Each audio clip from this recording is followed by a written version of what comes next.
Every 68 seconds, an American is sexually assaulted. And while progress is being made, only 25 out of every 1,000 rapists will end up in prison. Joining us today on Newsmakers is Ashley Shedd with the Lafayette House to discuss the Sexual Assault Awareness Month. Thanks for joining us, Ashley. Yes.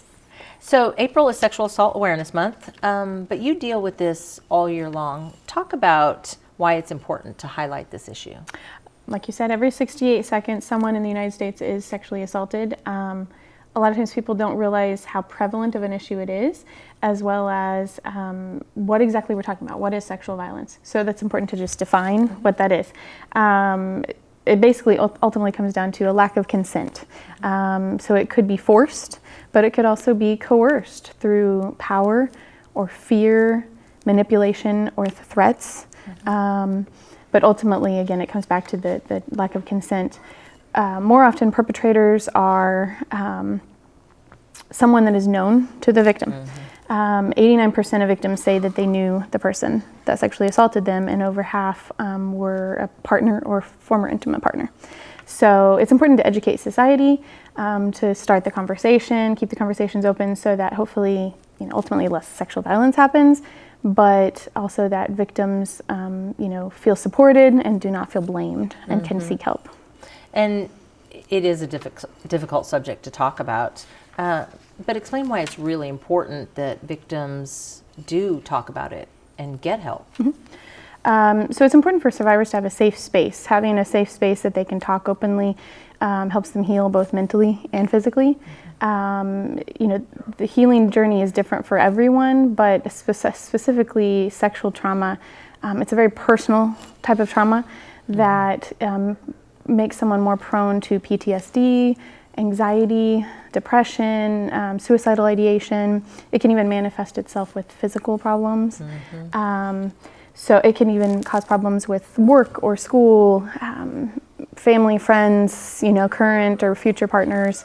So it's definitely important for victims to get help, to understand all of that, but also to educate themselves a little better on trauma. Oftentimes victims feel like it was their fault, like they should have done something different. Sometimes they're even told that by others.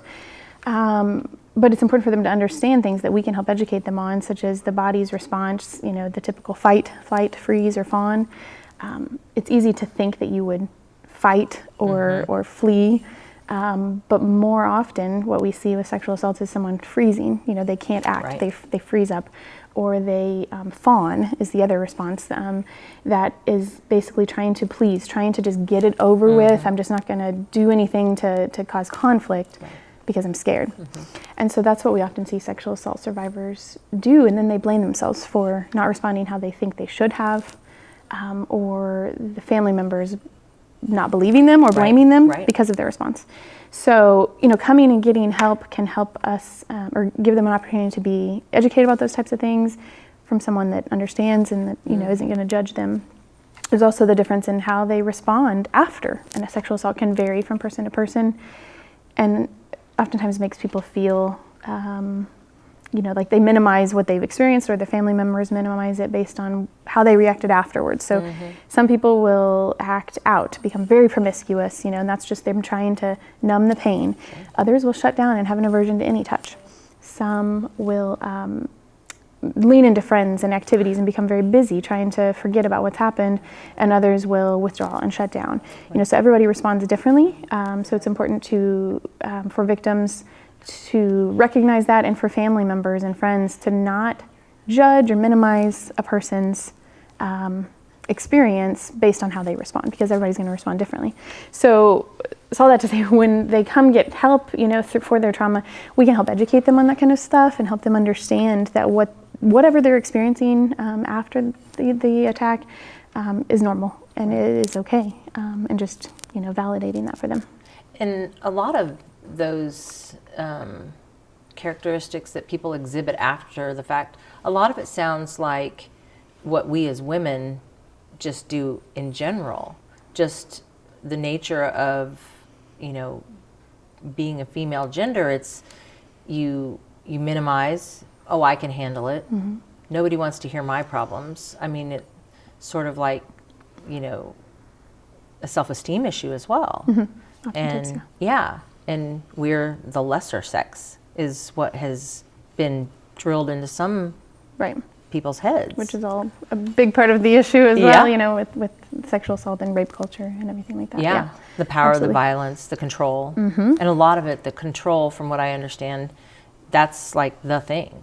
Yes, you know. it all comes down to power and control. Yeah. Which is the same, you know, with domestic violence as well. Right, which Lafayette helps, you know, domestic violence victims as well. Yes. So I read a report from NPR about the state of Missouri sending like thousands of rape kits to labs for testing. And I want to say they said 500 of them had enough DNA to be able to get a sample. But of those, there was 201 matches, DNA matches in the federal crime database. But only 3 of the 201 were charged. That has to be like super frustrating for victims. Talk about that. Well, you know, there's a lot of reasons for that I won't get into, but as far as like the conviction, you know, there's, you know, it can possibly be that the victims didn't feel comfortable going forward with the whole prosecution process. It can be long and grueling, terrifying, re-traumatizing for the victim. So sometimes it's that. A lot of times the victims feel like, I just need to put this behind me and pretend like it never happened, or they're fearful to go forward. So sometimes that's what's going on. Oftentimes there's, you know, the common defense is it was consensual. She's just regretting it. So that's a common one, and it's hard to prove otherwise unless there is evidence. So I definitely wouldn't want to be on the prosecution team of those types of cases because I get that they're hard. I definitely wish there were more prosecuted cases, of course, but I see how it's difficult. But yeah, it's very frustrating for victims. They, you know, they finally get the courage to go get a rape kit, which is, let me tell you, is not a fun process. Like it's very traumatizing again to go through that. So they get the courage to do that. They get the courage to talk to law enforcement, and then they see their case go nowhere or take forever. So it definitely can be very frustrating. But it can be helpful for them to have an advocate, which is, you know, we provide, that can help someone know about the process and help them follow up with everything and maybe make sure that, you know, their case is, you know, getting heard all the way through. The squeaky wheel syndrome, if you will. Yeah, sometimes it can be helpful. But then also, you know, I've worked with victims that feel like, you know what, even if this doesn't end in conviction, they feel empowered having their voice heard. They feel like at least we put pressure on that person to realize this isn't okay and they need to get help to not continue this harmful behavior and, you know, hopefully not do it again, you know. So if nothing else, I've had some victims that feel like at least we're, you know, trying, at least we're doing something, and to hopefully eventually hold them more accountable for their actions. So talk about what Lafayette House offers victims of sexual assault. So we can help victims all the way from, you know, right after it happened through, you know, years later, you know, whether they're coming to us immediately or later. We provide emergency room advocacy at the hospitals. If they come in for a sexual assault exam, we go and we provide support and advocacy there while they're doing the exam, as well as making the report to law enforcement. And then we can provide shelter for them if they're, you know, unsafe in their home. We can continue the process and walk them through, you know, if their case is going forward, we can help them follow up with law enforcement or prosecutors or go to court hearings, help them file protection orders, things like that. We have support groups, education, counseling. I'm trying to think what else. We can help connect them with resources such as address confidentiality programs and crime victims compensation. So those are things a lot of people don't know about, and we can connect them. We have all kinds of resources that we are familiar with and experienced in helping people connect, you know, with. So we can help them with those kind of things. And a lot of what we do, I would encourage anyone to do that, you know, is you know, visiting with someone that has experienced sexual violence, and that is, you know, help them regain a sense of safety and control over their lives, listen to them, believe them, acknowledge them, validate that what they're experiencing was not okay, respect their confidentiality, help them reach out to resources. So those are all things that everyone can do, and you know, we provide that as well. Unfortunately, some people don't have supports that do that, but we're there, and we, you know, will help and want to help. So what is the process for a victim? What should they do first? Are there do's and don'ts? So I know it's complicated. Yeah. So I mean, ultimately, like right after a sexual assault would be Yes. get safe. Find somewhere that you're safe, whether that's with a friend or family member or coming to Lafayette House or law enforcement. We encourage people to get a SANE exam, which is a sexual assault nurse examination, but they don't have to. That's their choice. As well as law enforcement reporting. We encourage that, but that's not anything that's forced upon anyone. So we just encourage them to do those things if and when they feel ready, and then reach out for support and counseling. As far as don'ts, definitely don't blame yourself. It's not your fault. It's never the victim's fault, regardless of the situation. Yeah, it used to be said, well, where was she? Was she out late on her own? Was she wearing a mini skirt? Like, how is she? None of that matters. Right. And I think a lot of people can say that those things don't matter, but ultimately then when it happens, people still want to say, what were you wearing? Exactly. Were you drinking? Asking questions like that really shouldn't matter. What it comes down to is consent and, or the lack thereof. So. Well, and a lot of sexual assaults also are the result of if they turned their back and their drink was drug facilitated. Yes, and somebody drugged them. Yeah. Or they met somebody online, went to dinner with them, like millions of people do these days, and then had to get up and go to the restroom. And the guy or gal, I mean, it happens to both genders. Absolutely. But, I mean, it's hard. Yeah, we see that as well. Yeah. So do you think that the process for helping rape victims or sexual assault victims has gotten better over the years? Some aspects of the process definitely has, we're getting more and more SANE nurses that are trained to do the forensic exams, so they can help survivors, have access to those services. Survivors now have the choice to file charges at the time of the exam or just have the evidence collected and it held until they decide if they want to. A lot of agencies are working to provide a more collaborative response, to work together so that it doesn't re-traumatize the victim any more than necessary. So law enforcement will come to the hospital and take the report there, so that hopefully the victim's only having to tell their story with all the graphic details, hopefully once, at least at first. So that helps. There's also, we conduct regular meetings to collaborate with all the agencies that would help a sexual assault victim. So we meet with, so we have our advocates, we have the law enforcement, the SANE nurses, the crime lab, and the prosecutors all come together. It used to be quarterly, pre-COVID, we're trying to get back at that. And we meet together to work on how we responded, what did we do right, what did we do wrong, how can we better hold offenders accountable and be sensitive to sexual assault survivors. So, we're working to try to improve. It might not be perfect, but there are a lot of agencies and people that want to do better, and we're trying. And so it's definitely important, I think one thing that's improved is maybe access to advocacy services, and that's important for survivors to reach out to, because that can help them understand what's going on and feel supported and get resources that they need. Do you see law enforcement changing as much as we would like? Yeah, I think more law enforcement are getting trained better to understand, sexual violence, how it's a different type of trauma, and the brain is going to respond differently than it would to a different, other types of crimes.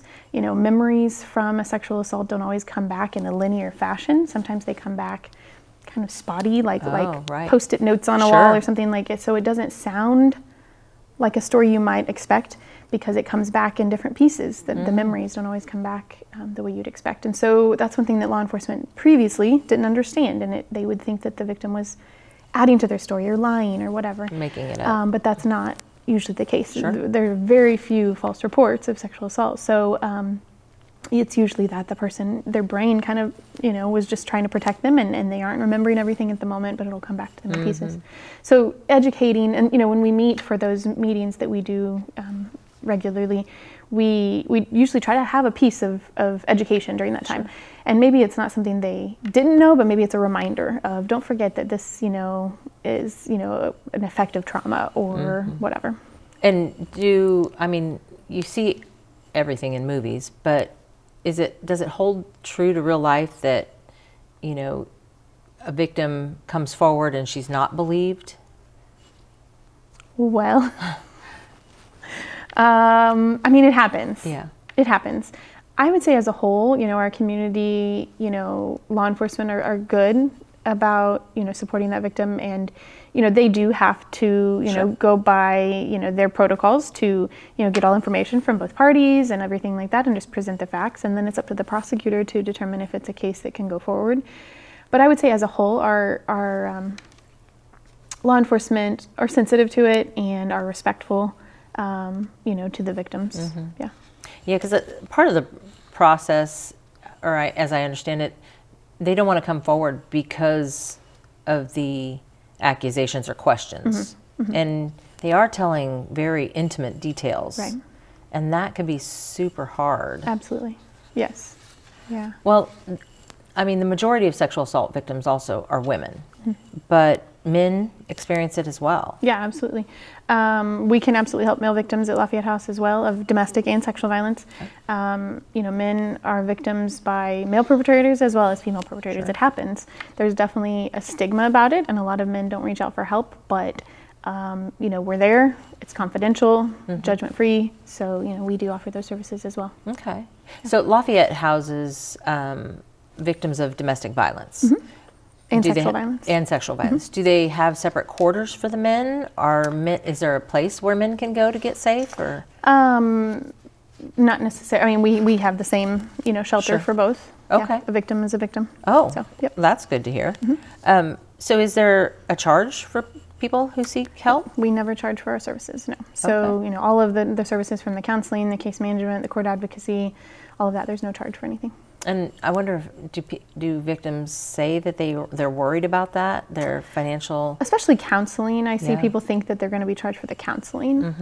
But yeah, and then I've had people, that think, oh, I make too much. That's a service for people that don't, make as much money or something. But, we work with victims who have no job to victims that make more than I'll make in a lifetime every year. So we can serve, anyone. It doesn't, matter how much you make or your education level. We're happy to help. And honestly, we have domestic and sexual violence doesn't discriminate. It happens to everyone. So we would love to help everyone. Well, that's good. And so speaking of fundraising and money, recently the ULA Lafayette, which is your biggest fundraiser, was held. Talk about the event and what it means to Lafayette House. Yeah, so like you said, it's the biggest event that we have for fundraising. It is a silent purse auction and fashion show. During that time, guests will have dinner and see testimonial videos from, real people that we've helped, and just understand better like what our passion is, what we do, how we're trying to help. The event is live streamed as well, so people who aren't able to go there in person can participate and even bid on the purses and things. It's huge. It almost always sells out. It did this year again. 530 tickets were sold out. That's great. We had the community, always comes around and helps. We had over 200 purses donated. 9 local boutiques participated in the fashion show. 50 local merchants contributed to the event in some way. So, and then the committee that puts on the event is made up by both staff and volunteers from the community as well. Wow. So the community just really rallies around you. Yeah, it's a big event, and it's really neat. Even community businesses come, buy tables for their staff, to come to the event as well. So that's great. Yeah. Well, how can somebody get involved for next year or donate? What type of donations do you accept? Specifically for that event, we take purse donations of new and gently used purses. But then, throughout the year, we are always posting lists of donations that we could use to help, people that are staying with us. And then, pretty much any other donation, you could just contact Lafayette House and find out if it's something that we, could utilize. Volunteers can contact Lafayette House and get connected with a volunteer coordinator to find out what opportunities there are at the time. So. And are there some upcoming events as well? Yes, so it is Sexual Assault Awareness Month, as we talked about. So there's Joplin Public Library has a sexual assault display all month for us over there. the Thursday, the 14th, at Missouri Southern is Take Back the Night at 6:30. So that's going on here. On Thursday, the 21st, we'll be at Third Thursday and have a booth over there. And then, various, we're going to be posting a lot of stats and information and encouraging, the community to be more educated and get help, through social media and things like that as well. And do you get feedback from victims, whether good or bad, about the services that were offered to them? Do they comment? You said that there'll be testimonials at the Lafayette? Yeah, absolutely. Yeah, I mean, we definitely hear a lot of people that feel like it really made an impact for them. I work with some people that when they come to me, they don't recognize that this was domestic or sexual violence. They didn't see that. They just knew it wasn't right. And so when they came, and I'm able to help them understand a little better and educate them, they feel empowered that they're not crazy, that someone believes them. And that helps them, feel empowered to better protect themselves and their children and advocate for themselves. Sure. So it's very rewarding. And there are a lot of organizations in the area that help with like victims of sexual trafficking or I guess child trafficking, any of those organizations. Do you guys all get together, or do you have committees that you help serve on, like RAISE? Those kind of groups? So, I mean, I don't specifically, but I do know we're connected with RAISE, and, we're very familiar with Rafa House as well, and things like that, yeah. Because you all kind of, similar services, but not exactly, so it's kind of a joint effort. Yeah, I mean, it's definitely not exactly the same thing. Human trafficking is different and complex in a different way, so we definitely, will connect people with their services, if they end up, with us. So. And what do you think is really important? Say there's a woman watching who was a victim of sexual assault. What would you want her to know about Lafayette House? You're not alone, and we want to help. We're a place, like I said, a safe place for people to come and talk about what happened. Maybe they don't even fully grasp what happened. Maybe they can't even verbalize that it is sexual assault, but they just want to come talk. That's fine too. Maybe it was years ago, or maybe it was recent. Either way, it doesn't matter. We absolutely want to help and help connect them with services to help them in their healing journey, whatever that looks like, because everyone's different. So yeah, you're not alone. You're not crazy. We believe you. We want to help. And I think I can't speak for everyone, but I think for most of us there, it's not just a job, it's a passion, and we really want to help people. So. I've seen that you have a service heart is what it was called. And there are some, even children, who once they become adults and they realize what happened to them. Do you see that often as well? Oh yes. A lot of our clients were sexually abused as children or at some point in their life, yeah. We also serve substance abuse, women that are struggling with substance abuse, and I can never remember the percentage because I don't specifically work on that side, but a lot of people who experience substance abuse problems have been traumatized, by someone in their life as well. So yeah, we definitely see a lot of that. Yeah, because you said it can manifest physically as well. And a lot of times people use substances to numb the pain or to numb, the feelings. Sure. And a lot of it's self-worth. If they have a low self-esteem from something that happened to them, and like you said, maybe they act out and become promiscuous, then that can affect everything in their life. Absolutely. I saw a national organization called RAIN. Can you talk about that at all? Do they it's help? The Rape, Abuse, Incest National Network. I have to think about it sometimes. Yes, it's a great network that's actually where we get a lot of the statistics, because they do a lot of research and things that helps us use statistics for education purposes. I think that's where you got the 68 every 68 seconds someone is sexually assaulted. So it's a great network that we utilize their resources. And are there resources that the hospital offers? So if somebody just went to the hospital, should they call you first or 911? How does that? The hospital, they would go to the hospital first before us usually. If they're not safe, we can help facilitate getting them there or whatever, but so can law enforcement. But when someone presents at the hospital for a sexual assault, they call us immediately. That's great. So we, respond within 30 minutes to be there to help. Whether it's one of our staff or our trained volunteers, someone is there to support the victim through that process. So you guys they get both. And you have somebody on call 24/7. Yes, we do. For That's that. great. Well, I really appreciate you coming on and talking to us today. Yes, thanks. Thanks for joining us today. And I want to thank Ashley Shedd with the Lafayette House for joining us to discuss Sexual Assault Awareness Month. This is Newsmakers on KGCS TV from the Ruth Copeland Studios here at Missouri Southern State University. And I'm Bobby Potriff. We'll see you again soon.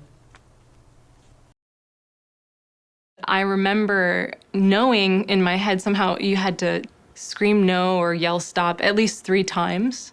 And because I didn't do that, I thought, well, now I can't say that this was sexual assault. He was a student athlete, so I never officially reported it. And I knew that if I did, that it would just be an uphill fight.